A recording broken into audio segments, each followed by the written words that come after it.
You know, I just realized that I forgot to bring headphones in, so we're gonna have me not listening to videos. I guess that's not gonna do. Give me 1 second here. Let's just organize some shit.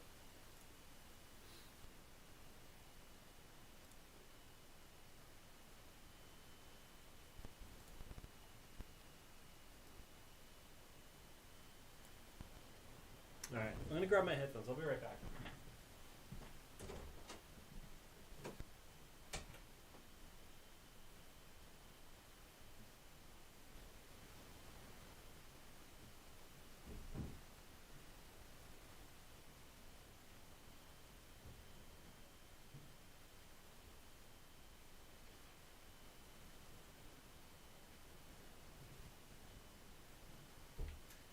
I'm also yawning just an absolutely incredible amount.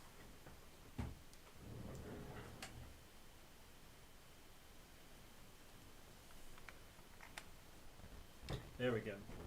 Now I feel better.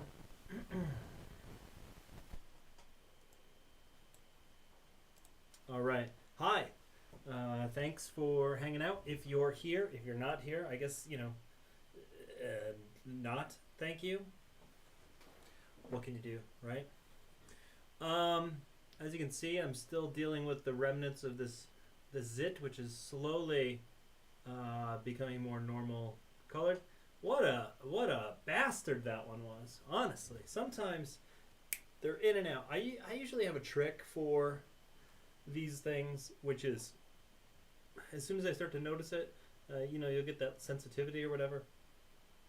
You can just take a little dab of toilet paper, pour some rubbing alcohol on it, like 90%.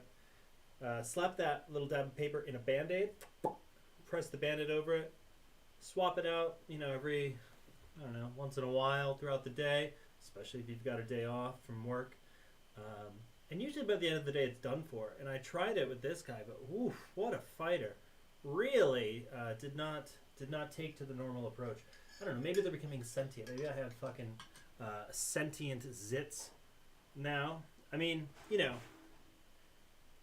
Keel investigated the paranormal. Next thing you know, he's got doppelgangers showing up halfway across the country, and people making clicking noises in his phone. And for me, maybe I investigate this stuff and I get sentient zits. Who the fuck knows?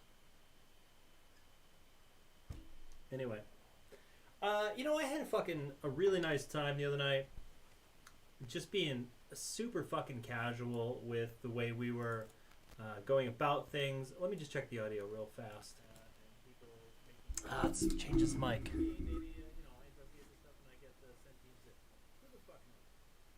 Alright, we're just gonna wait for the new mic placement to set up. I had a really nice time the other night, just being super fucking casual with the way we were going about things. Let me just check the audio real fast. Let's change his mic. We're just gonna wait for the new mic placement. All right, that sounds a lot better. So anyway, I had a real nice time the other night, just being casual and looking at links and doing the stuff that I normally do alone anyway. And I have these same fucking thoughts running through my head, right? So I figure, I like this. This is fine. There's no pressure on it. I can come and go as I please. I'm not making any fucking money on this shit anyway, so not anymore. There was a little bit in 2021 that I kind of began to, and I went through burnout, and I've talked about it before, and it was so much effort for just so little payoff, and while working a full-time job, and I was going through some other stuff, and it wasn't worth it. But I've also talked about how much I love doing this and how much I missed it.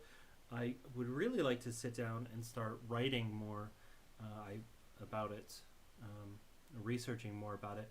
I've got a number of topics that I've kind of half-written scripts for what would end up being season 3 of the LowStrangeness podcast, which I I know I keep like teasing because I'll get it in my ass that like I'm gonna do it. I'm gonna do it. I'm just gonna record it and do it, and then stuff happens. But now I'm thinking maybe podcast isn't the way to go. Some of these are much larger ideas that should be talked about, I think, and maybe we'll touch on those in the future. I don't want to give too much away, but I do think that some of these could very easily be full books, and maybe we'll get to that at some point. Who knows? I'm not one thing. I'm not just this person who looks at weird shit on the internet and talks about it. I'm also, a number of other things. I'm multifaceted. I'm a real human being. I have a number of passions and hobbies, and I think that I'm sort of afraid that I might become known for anything, which is why as LowStrangeness was sort of beginning to come up in 2021, that might have contributed to my mental state about burnout at the time.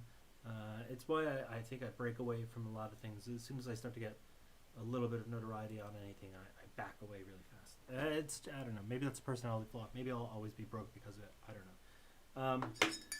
Man, didn't I say I wanted to be casual? Jesus Christ, I pay a therapist for this shit. I'm going to have nothing to talk about with her tomorrow, I swear to God. Anyway, for Christ's sake, let's get into some shit here. So let's do the grow down. There's a fucking mic cable in my way. There we go. That's probably good, right? You like that? Is that a good shape? That's a good size? Good, it's good girth for you? Alright. This girth is what I was talking about. Let's go to our main source of information. I don't know what those fucking search terms were. I saw something I couldn't even pronounce. Select all. Why does it make me do it? It's because I use a fucking VPN. I'm not telling you which VPN I use until they fucking pay me. All images with stairs. There's probably stairs in the background here. Probably stairs in the background here. Probably stairs somewhere there. But I can't be sure. Reddit, yes, fucking go to Reddit. All right. Now, last time I was looking at Reddit, last time we did this the other day, I didn't, anybody talked about it? No. I had looked at it earlier in the day, and I had, like, some preconceived thoughts. We didn't do that today. Today, we're going in blind. We're just going to check my phone, make sure there's no emergencies before we really get sucked into this, and there are not. So here we go. What do we got? Right off the top, from our aliens, NASA discovers organic molecules on asteroid Ryugu, bolstering theory of extraterrestrial life ingredients. I feel like every couple of years we come across an article like this. We're just going to breeze through it. I'm not going to read the whole fucking thing. The asteroid has a rich complement of organic molecules, according to a NASA and international team's initial analysis of a sample from the asteroid surface delivered to Earth by Japan's Hayabusa 2 spacecraft. Hayabusa, maybe? I have a cheating way of pronouncing Japanese, and it's where you drop out the middle vowel. Listening to anime, it's kind of like, and reading subtitles, it's kind of like how it is, kind of. Hayabusa. Kind of. Anyway.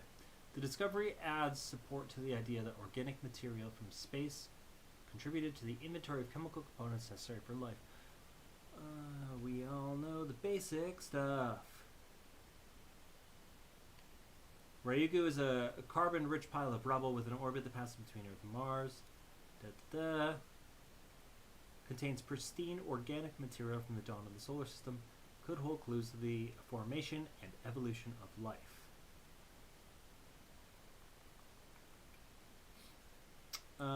Prebiotic organics found in the sample were several kinds of amino acids. Amino acids are widely used by terrestrial life as a component to build proteins. Proteins are essential to life as they are used to make enzymes, which speed up or regulate chemical reactions and to make structures from microscopic to large, such as hair and muscles. The sample also contained many types of organics that form the presence of liquid water, including aliphatic amines, carboxylic acids, polycyclic aromatic hydrocarbons, and nitrogen-containing heterocyclic compounds. So, I mean, it's not aliens, right? It's like it's not a birthday cake, but it's flour and sugar and water. It's just, it's not something substantial. It's still very exciting, but also, like I said before, I feel like it's every couple of weeks we're kind of seeing this. I'm going to keep a notepad open with everything we talked about. I'm going to try. Anyway, I don't know if I'm going to actually remember to fucking do that. There's a good chance I will not. What else we got? With the 3 recent objects with strings that were shown, a weird connection with the above 2 images were allegedly taken on a farm in Montana, January 26, 2016. Through the hunting scope of a rifle, you can see a cow suspended below a UFO. The head of the cow angled backwards. But elaborate. So one weird aspect, this is a mod saying this. So one weird aspect of the recent headlines of the 3 objects shot down over the USA is that one or more had what looked like strings attached to it. See Guardian link below. When I first read that article a few weeks ago, I thought it was so weird that they described seeing strings, as I've never heard that associated with UFOs before. I'm going to stop you right there, buddy. I have heard that before. There's a great report from, I want to say it's like 1800s England, where there's not only a rope, but a fucking anchor drops down and like demolishes the corner of this fucking church. What book did I read that in? I don't remember. But also you had the airship flap of the 1890s going over the Midwest, where there were a bunch of reports of people coming down on ropes. There's the report of the long silver string that those people found in their backyard that they were yanking on and shit, and eventually broke down, or it broke and it fell down into their yard. Strings and ropes have long been associated with more of your fringe reports, and as the mod of our UFOs. Come on. Anyway. So today I was randomly scrolling Reddit just now and saw a post on cattle mutilations, which has always been so bizarre to me. The post led me to the second article below with a picture of a UFO with strings carrying a cow away. Now that's weird. Does anyone have any further details on the credibility of these 2 photos? They look like bullshit to me. Very disturbing. However, like everything on the internet, could just be a hoax. I just thought it was super curious with the string connection.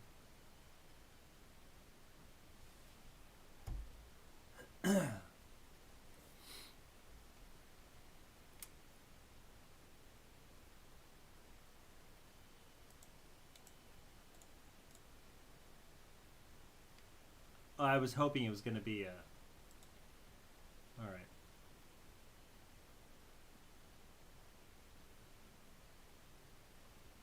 Why would it be 2016 and shot on film? Why does the rifle scope not have a crosshair or a dot-eye relief artifact? Maybe it wasn't in the center and you're only seeing this part. I don't know. I'm giving it the benefit of the doubt here. Why no video? Why no snaps of the UFO itself? Only one partial grab of what looks like a traditional Japanese saucer UFO design.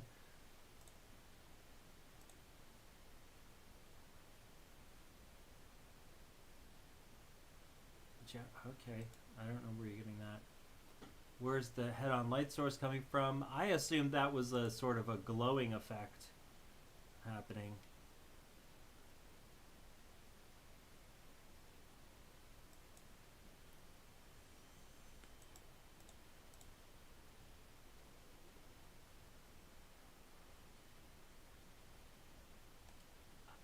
Yeah, just because you have a picture of one hanging cow. Those 4, like, I mean, it's not even the same picture. I thought maybe they would pull up a picture. I don't know.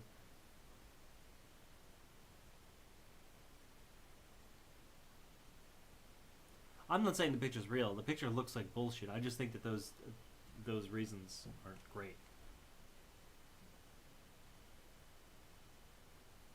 Sounds like a case for MUFON. That's a good joke. That's a good if you watch the show, you know that's a fucking good joke. Utterly accurate.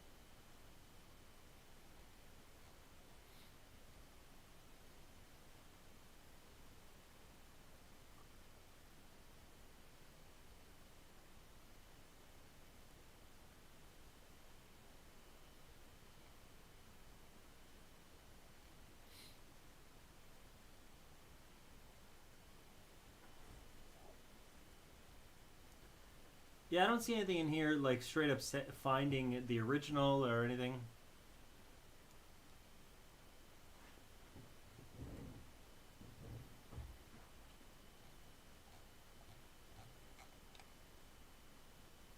A thorough debunking of the story. That's what we're looking for. Was Air Force... Oh, wait. This is not it. This is something else.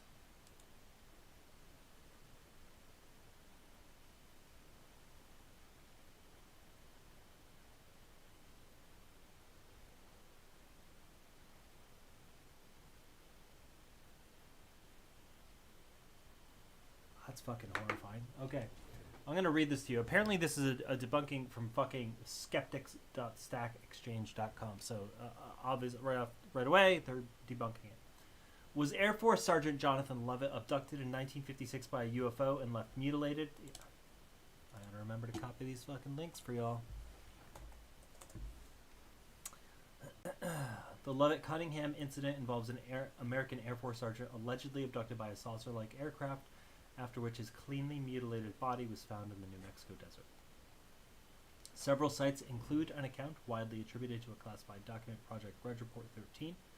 Cunningham observed the soldier being pulled by a lengthy serpentine arm surrounded around his legs and attached to a silver disc floating 15 to 20 feet in the air. Numerous search teams were dispatched into the desert, but it took 3 days for Lovett's naked body to be found around 10 miles from the scene of the accident. The autopsy performed on Lovett was baffling, raising more questions that had no answers. Lovett's body was discovered heavily mangled. Had this account been independently verified? I'm hoping that this right here is not what they're using to say it didn't happen. Do you know how fucking difficult it would be to independently verify a human mutilation from 1960 or 1956 of an Air Force sergeant? Do you know how fucking difficult it would be to independently verify that? It doesn't help that it was on the History Channel, though. I'll give them that.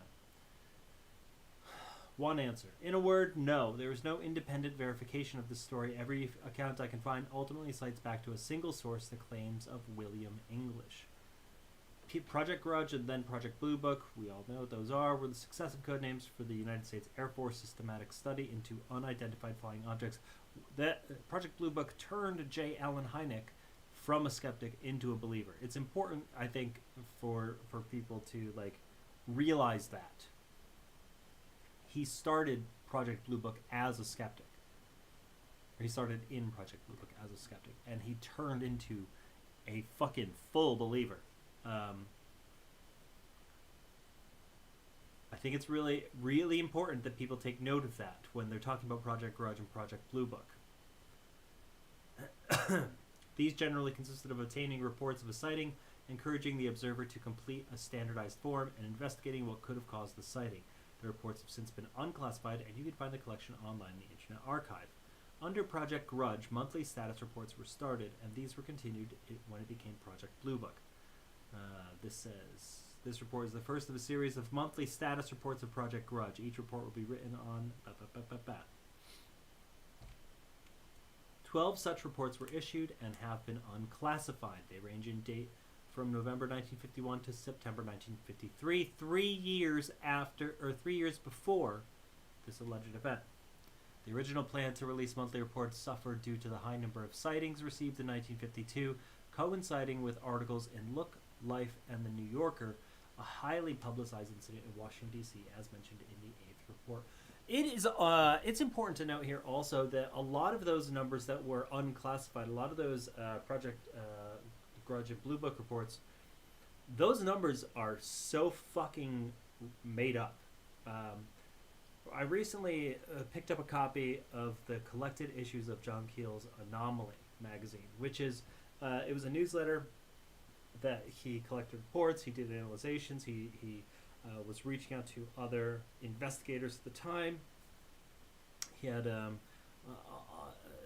had articles from Jacques Vallée and Dr. Leo Sprinkle and Gray Barker, which is a bunch of guys that were really, really heavily involved in trying to figure this shit out back then. And there was an article there that was it Vallée? It might be Vallée, who was talking about the numbers in these books and how they just fluctuated wildly between year to year, and how like their total numbers wouldn't match their previous year's numbers. Sometimes they go up, sometimes they go down. The numbers are just fucking wildly made up. You just can't trust these. There was a clear agenda at the time.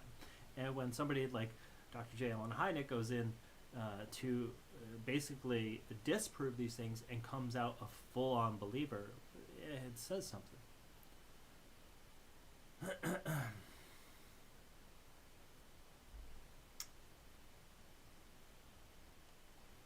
Let's see here.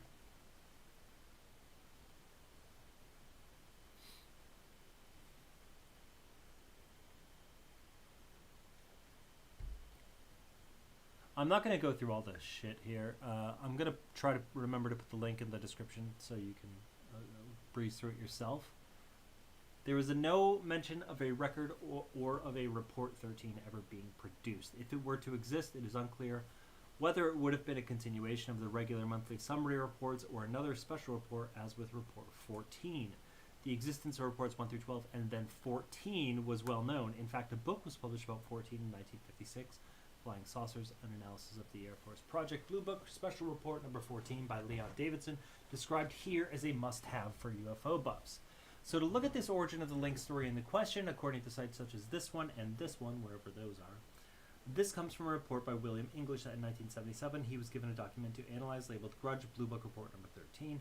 He recorded his memories of the report onto 2 cassette tapes. These were transcribed into letters. Alright, so there's a lot of the telephone game happening. But if we acknowledge reports 1 through 12 and 14 existed, yeah, 13 probably fucking existed. I mean,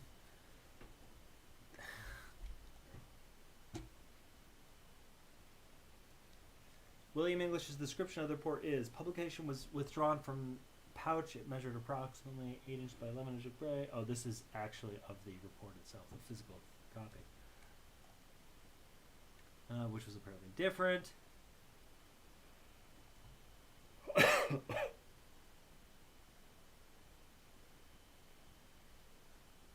Essentially, this guy's just saying he made it up because none of Project 13 or none of Report 13 lines up with the other 12. There's a bunch of inconsistencies here, but it does. That's the whole. This is it. It has not been independently verified. That is the only real thing. They don't have a copy of it, so they're saying it's not true. That's not good enough. That's not good enough. 1 through 12 were produced, 14 was produced. Just because you don't have a copy of 13 doesn't mean you can blow it right out of the water. Sorry.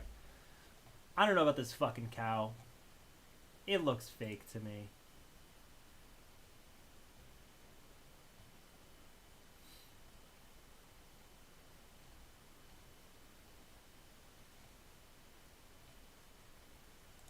Let's move on. Fucking Wendigo stories. What is going on with this Wendigo site? Is this the same guy that's like says he got Wendigo meat or some crazy shit like that last week? The other day? Yeah, I think so. Is there like a Wendigo video game? Because a lot of the dudes post sound like a Wendigo. How does Hannah turn into a Wendigo if you drop her? Does she turn into... What are you talking about? Until Dawn? What is Until Dawn? Is it? Am I dumb for not knowing that? Yeah, it's a fucking PS4 game from 7 years ago. Okay. Can I just block all of their submissions? I don't want to follow them. They're not doing great though. Moving on. I don't want to do any unsolved crime shit. I have pretty strong opinions on the romance of true crime in our culture. We don't really need to get into it. I know a lot of people like it. You're free to like what you like. But it's not my bag.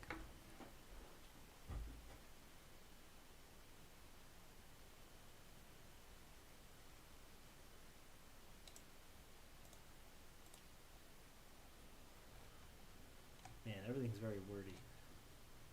That one looked interesting. A middle-aged human-looking being that had psychic abilities that Cyril was sure not human. I don't know. Do we want to read it? We've got time, I guess. Let me throw it on the fucking notepad for you. I came across this encounter story recently, and I find it very interesting for a number of reasons, but mainly how much it resonates with more modern hypothesis of paranormal phenomena today.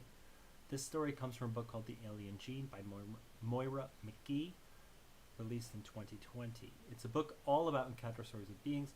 Cyril Jones was working at a gas service station on Thanksgiving Day in 1954 in the Pacific Northwest.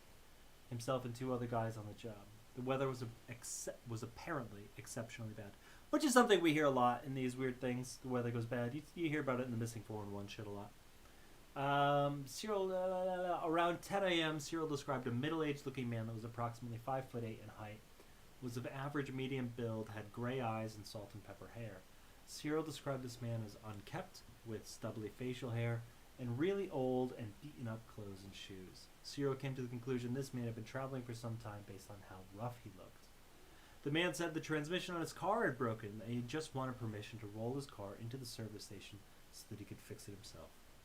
The man claimed the time was of the essence as he was driving to save a friend from cancer and had already come all this way from Alaska. Interesting note is that Alaska did not become a full U.S. state until 1959. I guess that's interesting. It still existed. It was still a place. The other two workers that were not Cyril overheard this man's story before heading to the service garage, where they started snickering jokes to each other and calling bullshit that he actually had the technical skill to fix the transmission. This man started directly relaying to Cyril the exact jokes and conversation the other two workers were cracking at that moment, even though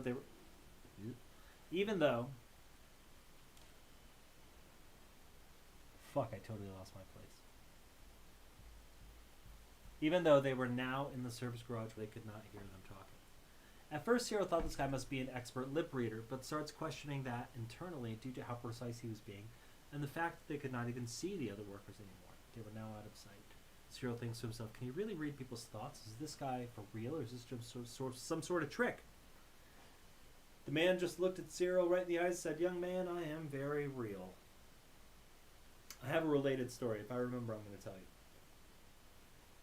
Cyril, a little shocked but intrigued, helped the man push his car into the service garage and described in awe a wide variety of instruments that covered the man's dashboard. Cars in 1954 didn't have much on the dashboard. And unfamiliar items in the trunk. I wish this was more elaborated on, but alas. Cyril said once they got in the garage, the man quickly got down to work and did so with clear precision and expertise. Cyril came to the realization this man was highly educated and intelligent. He thought, how outside the mind-reading trick and odd appearance, this guy was just like any average man. He still couldn't shake something. Was off, however. While the man who was working, he talked to Cyril in a quiet and articulate manner. Cyril thought to himself that this guy was likely in his early to mid-50s, but the man replied back that he was much older than that, having outlived several wives and having children, grandchildren, and even great-grandchildren. That's when things get really interesting. Good, because I was getting a little bored.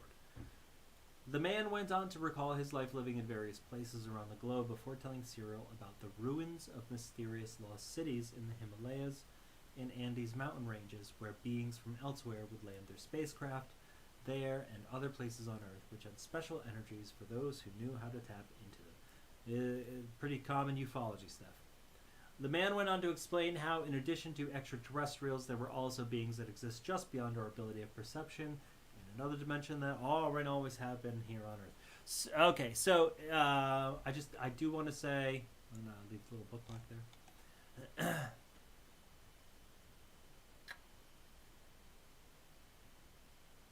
With more modern hypothesis of paranormal phenomena today. He says that, but serious researchers have thought about the interdimensional question from almost the fucking very beginning. Shit, you could even say it's been the main hypothesis for centuries. You look at Fey lore, which is essentially the same shit, and that was all interdimensional. You know, you look at fucking demonology, and that's all technically interdimensional.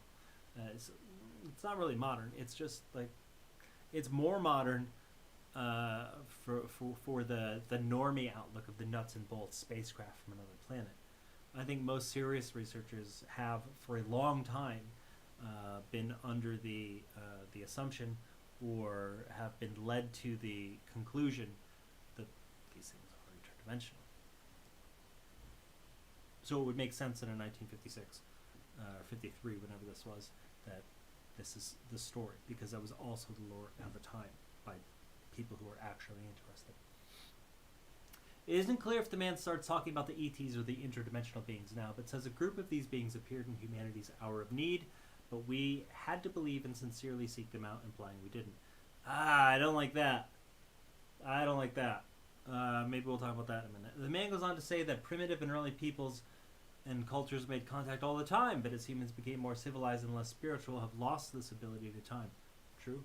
Cyril asked the man what he knows about pyramids of Egypt, and he replied to him that the Great Pyramid of Giza was not a tomb like mainstream history says, which we all know now. That it was built by an ancient race of people that had been banished from Earth. That's ominous. The Egyptians, as we know them, merely inherited the Great Pyramid, which there are researchers today that are beginning to say this, from this lost race civilization, and that the pyramid's purpose is to be a mathematical statement, which researchers are saying now too, about the Earth and the Earth's relationship to the Sun, solar system, and greater universe. The man goes on to explain this aura, or invisible force field, that is a part of every living thing, and that this is where... actually, some of this shit about Egypt, I'm wondering where... I gotta find out where this fucking story is from. Some of this shit does not... this Egypt shit, there's a lot in there that is more modern.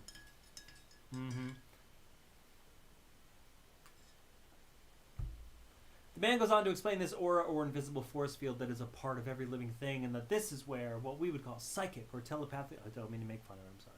Telepathic abilities come from. That all living things have the potential to tap into these gifts, but our modern society and culture teaches us from a young age not to trust or grow such abilities, writing them off as coincidence, imagination, or kids just being kids.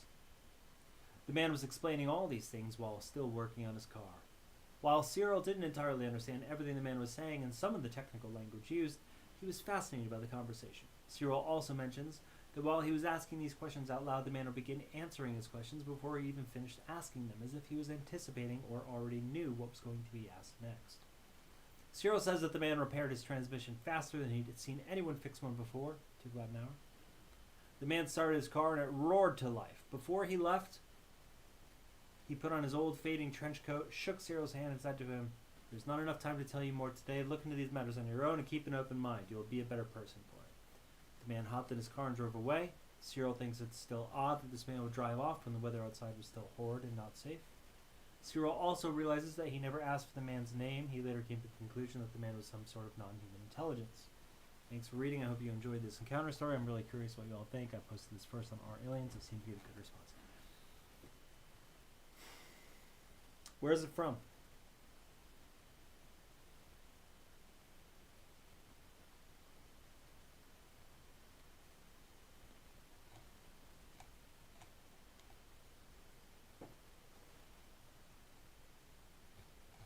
He said he posted it on Our Aliens. Let's see if it's the source is over there.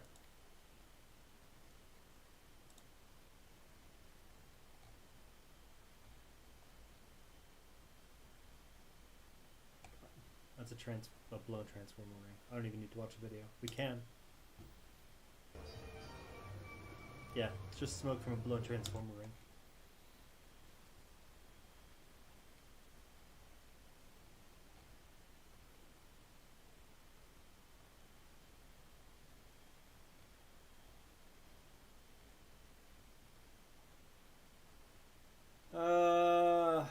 I don't see it. Let's look at the profile. Maybe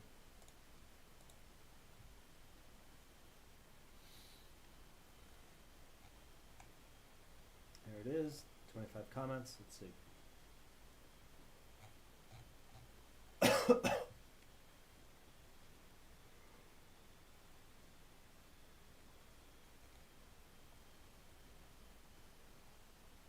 The alien gene by oh shit, that wasn't its thing, didn't it? Sorry, I didn't fucking read. I read it out loud. I wasn't thinking. She released it in 2020 though, so I don't know.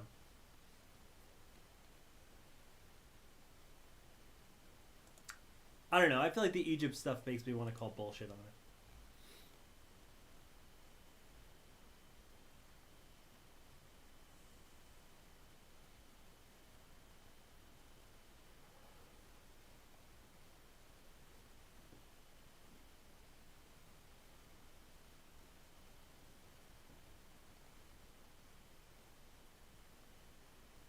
Celtic theme song for Cecil the Fawn, Danny Banner. What the fuck is that? If I play this, are we all gonna get fucking taken by Faye? He's no artifice. What the fuck is this? Get the fuck out of here. What was that? Electromagnetic gravitic propulsion, 0-point energy or dark energy. Click the video for more. How long is this video? A lot of people are doing nothing more. Half an hour. If you want to get into that, we can talk about it. Let me know. I don't think there's... how many people are here right now? Not a lot. So if you want to get into it, we can talk about it. Half an hour video. I've seen... Shit, I've seen the History Channel talk about this sort of thing. Which is not... Obviously not a good source. But it's not uncommon, is my point.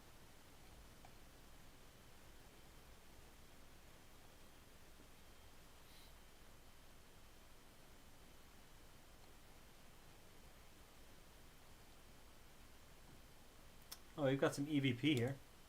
Let's check it out. Why is everything a fucking half an hour?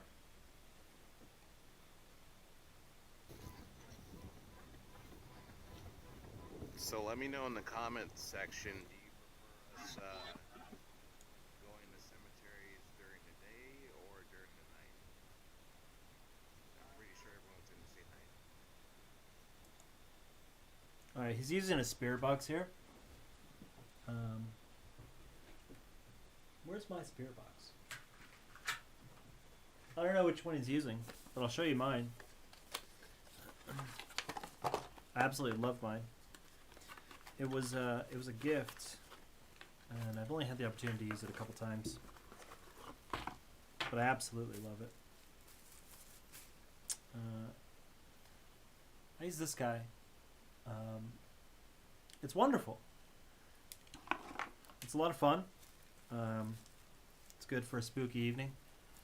It scans AM or FM radio frequencies at whatever pace you would like. I find more of a mid pace to produce the best results. It works best not in a city. You'll get too many radio stations in a city. But also you don't want to be so rural where there's not a lot going on and you won't get very many stations either. So mid-range all around is what you want. Anyway, it sounds like he's listening to it through headphones, and he's just doing the normal method where he is asking questions and he listens. I've talked about it before. I don't think that's the best way to use a spirit box. I think that okay, yeah. Oh look, yeah, he's using the exact same one. Yeah. Oh, I think so. Well, he's got 4 different ones here. Oh, that's an EMF tester, which I also have, but it's in a case behind me. I'm not going to take it out. That just measures electromagnetic fields. I've had interesting experiences with that, but I've also found some faulty wiring in my house with those before. So they're handy in general. These 3 are spirit boxes. This one's pretty good. They usually run like $120 last I checked. This one, I've heard mixed things on these. They're kind of built cheap and shitty. This is the one I have. It's pretty nice. It's not top of the line, but it's nice.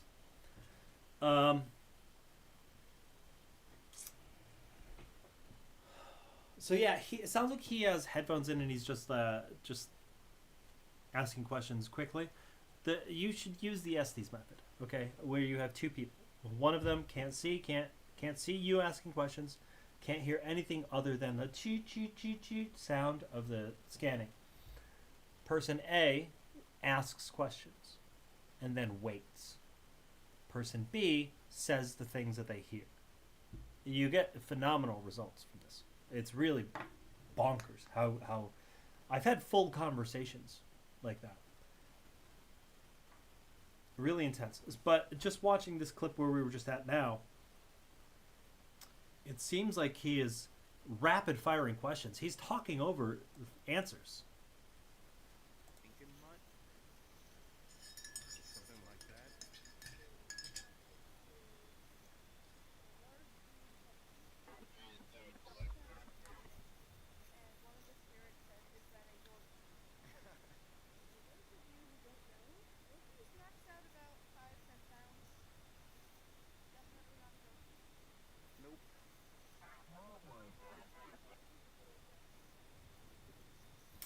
Nope. I wonder if he's even listening to the audio.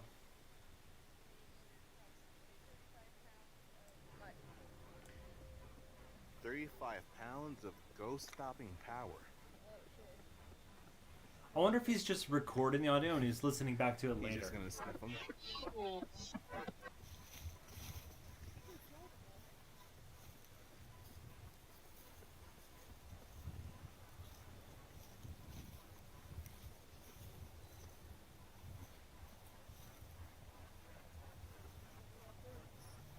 I guess all of my questions would have been answered if I sat down and watched the whole video.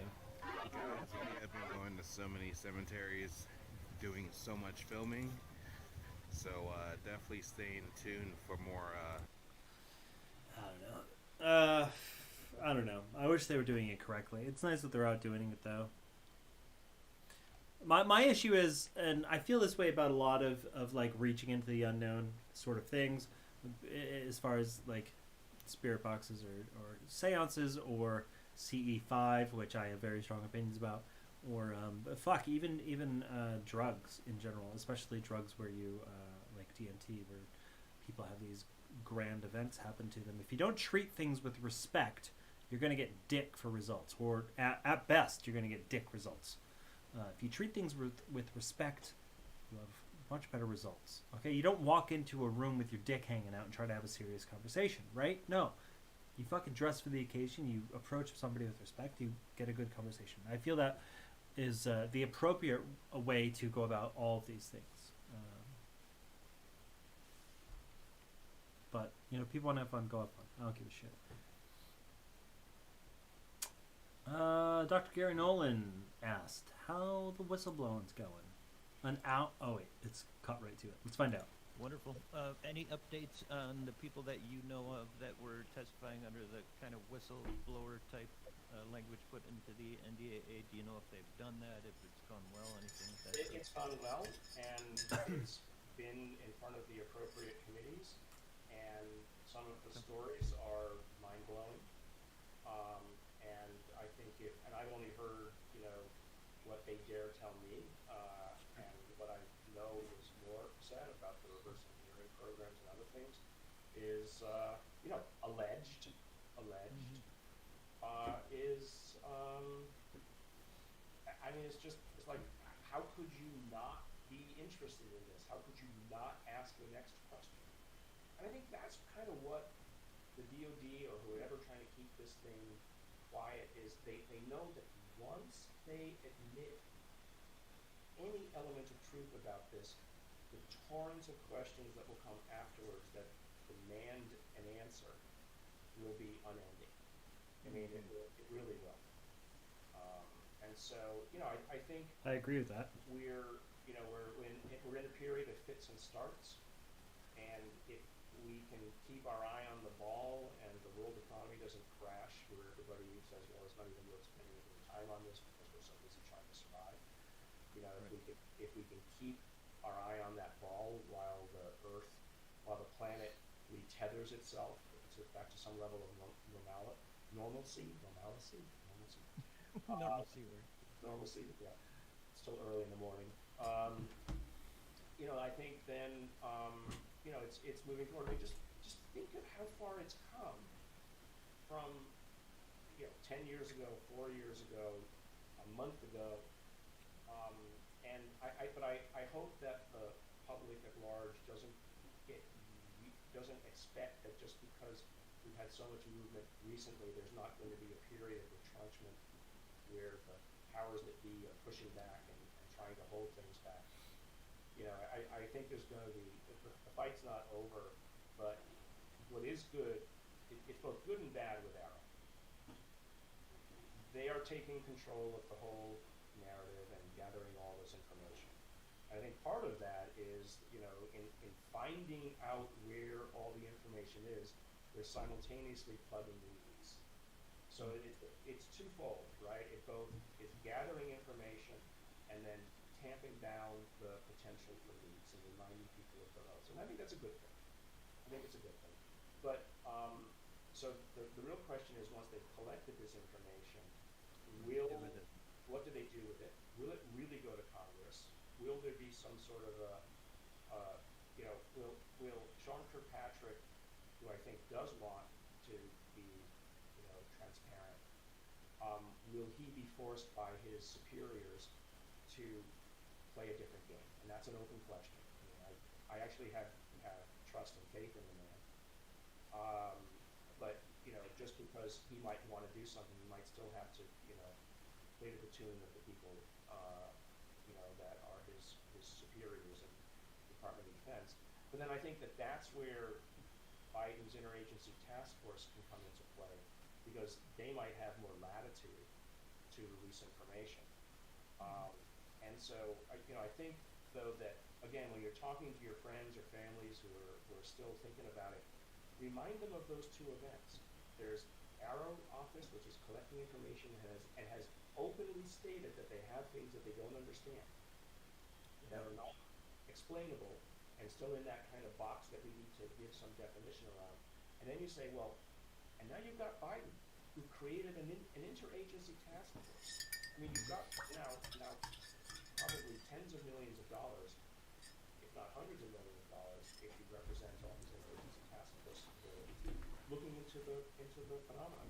And remind people that because of the UAP legislation, the apertures and filters were opened on data collection that actually found those balloons and other objects that are running around up there that previously had been filtered out. And so, exactly as Chris Mellon and Tom DeLonge and Lou Elizondo and others behind the scenes had predicted, we will see what the greater scope of threats might be, and the greater scope of opportunities. It just blows my mind that here we have Elizondo, Mellon, and others, right, in the Congress people, trying to get things passed, a law passed, so that we actually pay attention to all the different things in the skies. Let's just throw out a different form of life altogether. Like, let's just forget that part. So we still have all these unknown, even if prosaic, objects in the air, and we have no idea what they could even, do, what the potential is. Some of which have been over, like Lawrence Livermore Laboratories via Tom Rogan, Washington Examiner story, all this kind of stuff. So this happens. They shoot down a few objects, right, in the Chinese balloon. No doubt there are more out there, and they're just not, going like Wild West on them like they were initially. But how could you still doubt, the authenticity of Yeah, we're not gonna watch the whole thing. I don't know. I feel like I approach everything with this sense of doom. I'm glad that Gary Nolan thinks it's going well. He is right. I mean, we are in a better spot than we were a few years ago. We're a better spot than we were maybe 2 years ago. I don't think that we're in a better spot than we were a year ago, though. I think this last report, like anyone else involved in this field, I think this last report was fucking ridiculous. But he's right. We're moving forward at a strange pace, but we are moving forward, so that's good. I don't want to watch any fucking Slender Man, goddamn. I don't even know why I'm subscribed to that.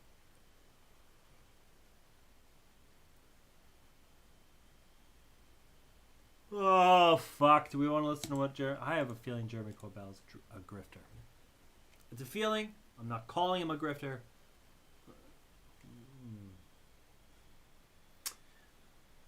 Apparently, Jeremy Corbell says, I know for certain,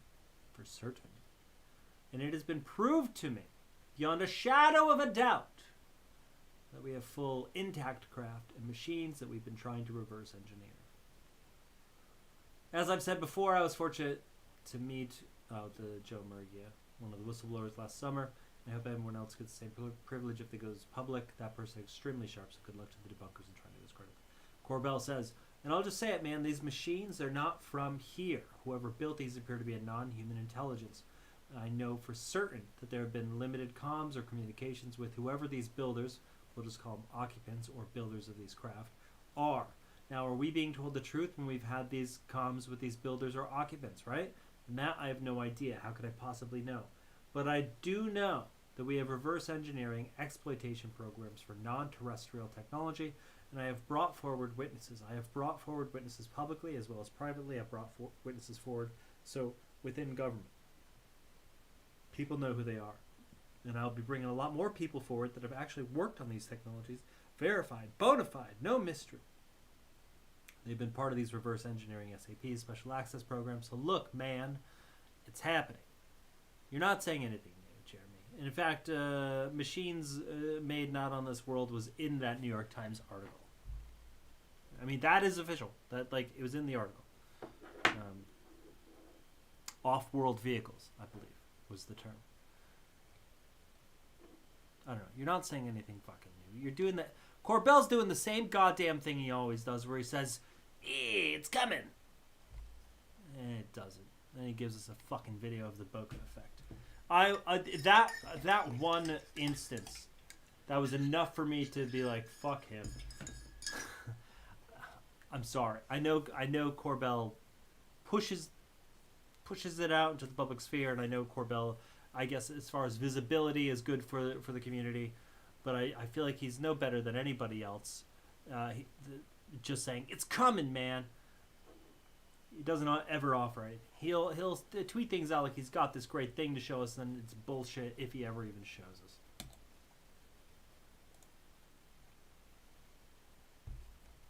It's very cute. It's very cute.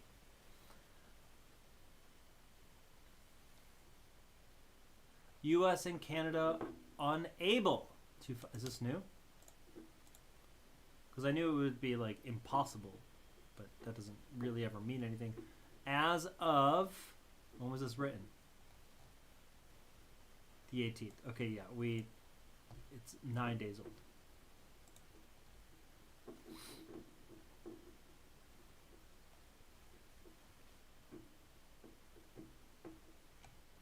My experience with skinwalker. Flesh pedestrian, by the way, is just a way to say this word without actually saying it. You don't have to slash it.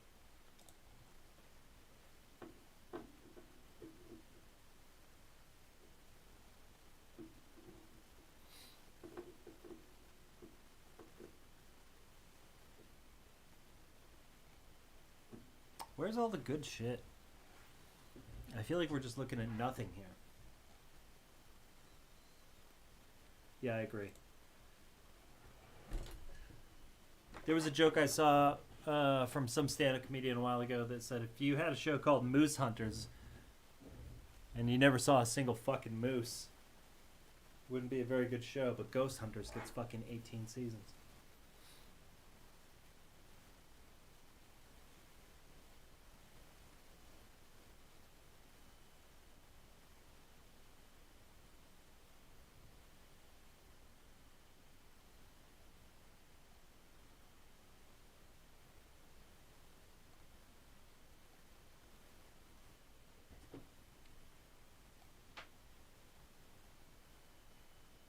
Holy shit.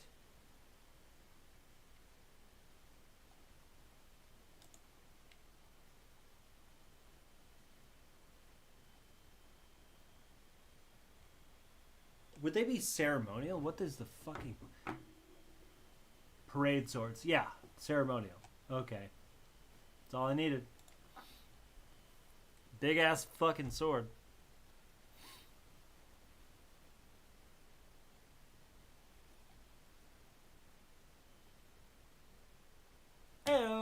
do we got, Black Vault? Highly classified NRO system detects possible Tic Tac objects in 2021. In 2020, this is the Black Vault. This is John Greenwald, the patron saint of FOIA. In 2021, a highly classified system within the National Reconnaissance Office, NRO, detected what it described as a small, under 10 meters, Tic Tac shaped object, which did not match the visual signature of typical aircraft detections.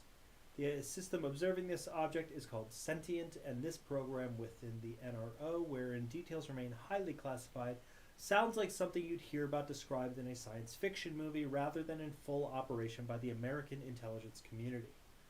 Sentient is, or at least aims to be, an omnivorous analysis tool capable of devouring data of all sorts, making sense of the past and present, anticipating the future, and pointing satellites toward what it determines will be the most interesting parts of that future, wrote journalist Sarah Scholes in a 2019 article published in The Verge describing Sentient.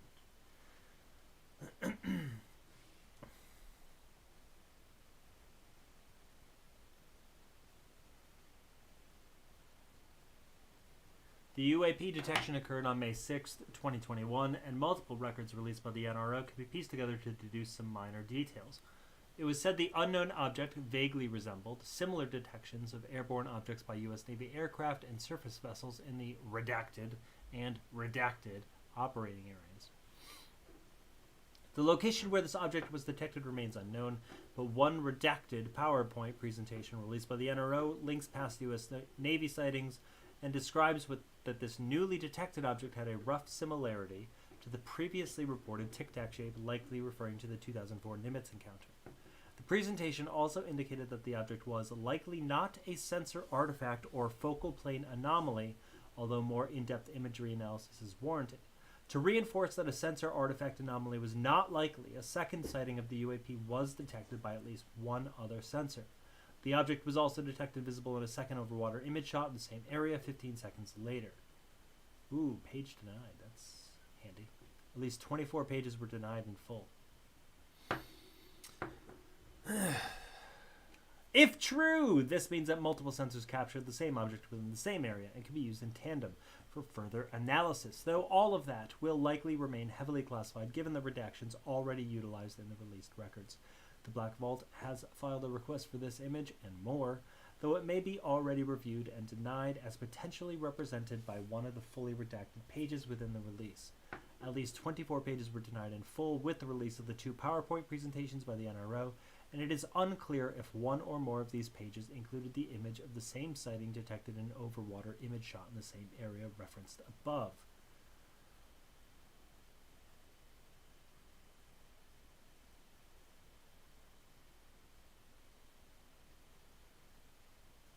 Interesting. Caught something on camera a few years ago in Gettysburg, Pennsylvania. It's just the bush, I think, dude. I see what you're looking at.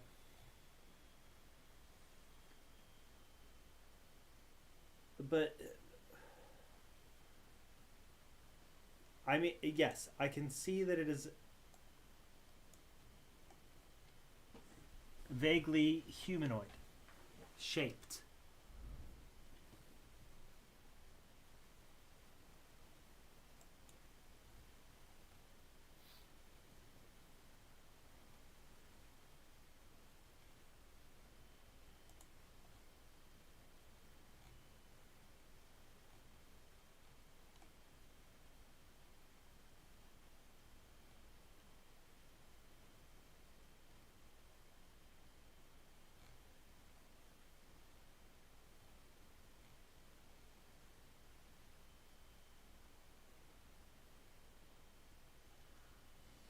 (2:47 a.m. Eastern Standard Time).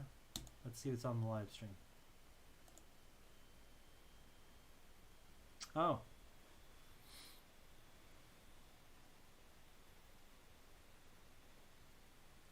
Have I seen this video before? Or is this new?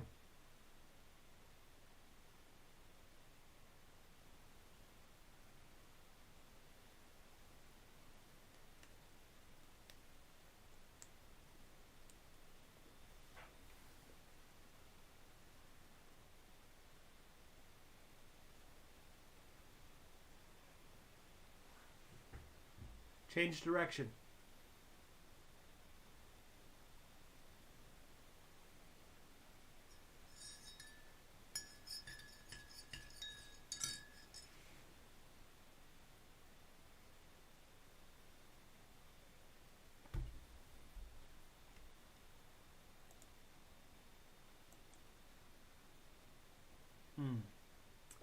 Maybe. Let's see what the comments say.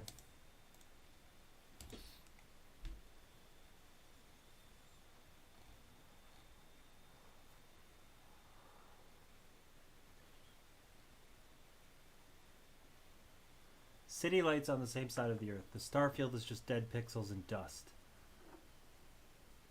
Could be. Maybe that gets posted 2-3 times a year. Maybe that's why I think I saw it before. And it didn't change direction. I wanted it to, but...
Comments?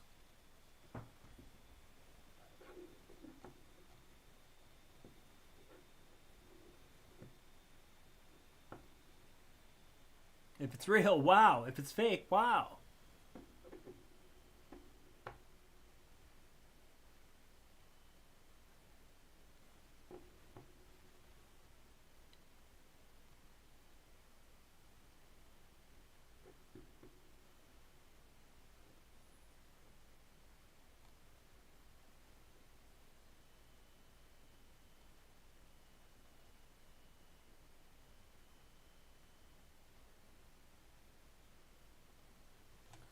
Okay, so let's look at it like this. One comment said it's a water droplet on the window.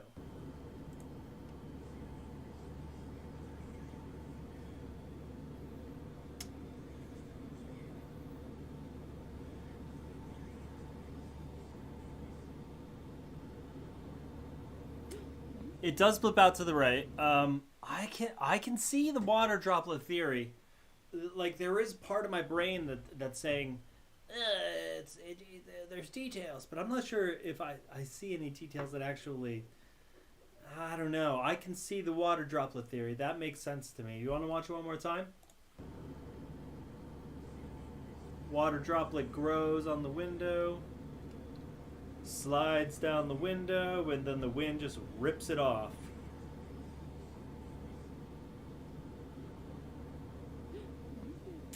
I don't know. I can see it. Maybe. Maybe that's it. I'm not saying it's definitely a water droplet, but it could be.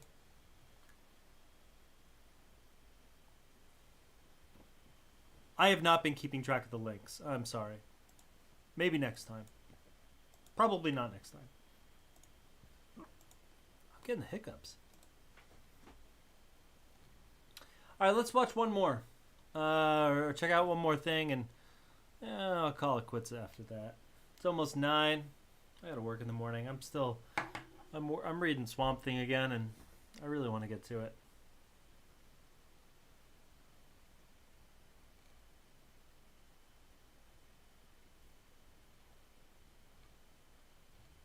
There's got to be one more good one tonight, right?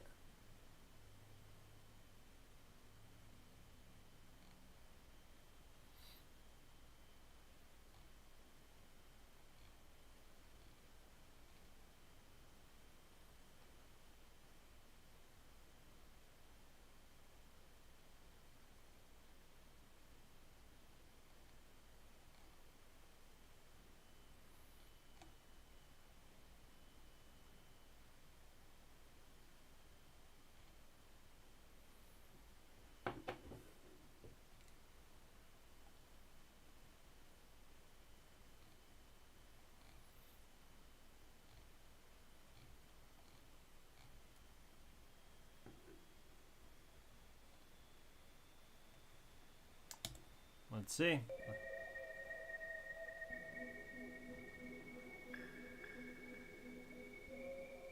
I've seen this before. Where the fuck have I seen this before?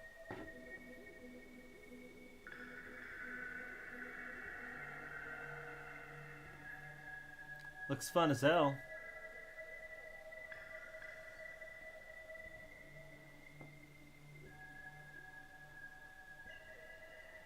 Doesn't look super stable as far as like steering wise. And there was something that you can still vaguely see there. Yeah, right there. I don't know. It looks just like a fucking fan propulsion sort of thing. Let's see. This is the Williams X-Jet, a small single-person lightweight vertical takeoff and landing aircraft powered by a modified Williams turbofan. Yeah, fan propulsion. Damn, I'm fucking getting good at this game. A jet-powered Segway. Essentially, yeah, flying trash can. The music makes it look more alien. Oh, man. If I could change one thing in the world, it wouldn't be that. But if I could change two things in the world, it would be paranormal videos are no longer allowed to use additional music. Especially the X-Files theme. Alright, that's it. Hey, thanks for hanging out. And if you're watching this later, let's see the grow. All right, yeah. If you're watching this later, thanks for clicking through and hanging out and spending a Monday with me, or Tuesday, or a Wednesday, or whatever the fuck day you're watching this on. I'll probably do more of these. I like hanging out with you, even when there's nobody here. I like it. It's fun. It's easy. I'm doing this shit on my own anyway. I'll try to keep my therapy sessions much briefer next time. But anyway, take care of yourselves. Have a good night. Be careful. We're about to get some crazy weather. It might already be happening. Be careful out there. I care about you. I love you. I do.